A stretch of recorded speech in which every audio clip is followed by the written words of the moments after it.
Rubber যেমন পেন্সিলের ভুল মুছে দেয়, ঠিক তেমনি একজন সহনশীল মানুষ অন্যের ভুল ক্ষমা করে নতুন করে কাজ করার সুযোগ দেয়। আজকে ভিডিওটি আমি এই কথাটি দিয়ে শুরু করব। আমরা আমাদের জীবনের নিয়ে কত আফসোস করি, তাই না?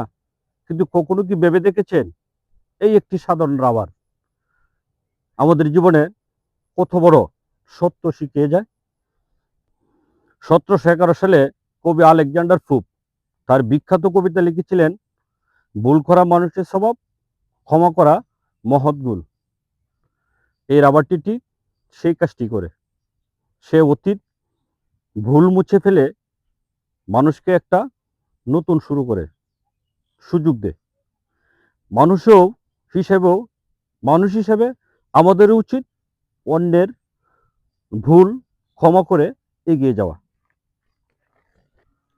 তবে খেয়াল করেছেন, অন্যের ভুল মুছতে গিয়ে কিন্তু এই যে রাবারটা দেখছেন, সে নিজেকে ধীরে ধীরে ক্ষয় করে ফেলে।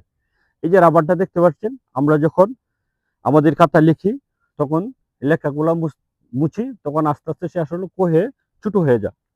ঠিক আমাদের মা বাবা কিংবা ভালোবাসার মানুষগুলোর মতোই, তারা নিজেদের সুখ বিসর্জন দিয়ে কষ্ট সহ্য করে আমাদের জীবনটা সুন্দর এবং নিখুঁত বানায়।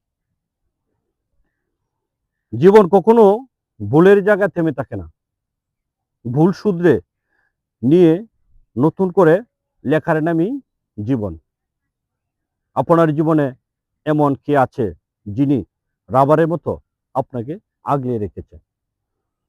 প্রিয় দর্শক, আমার ভিডিওটি যদি ভালো লাগে থাকে তাহলে অবশ্যই লাইক, শেয়ার, কমেন্ট করবেন, এই প্রত্যাশা আমি সবসময় রাখি।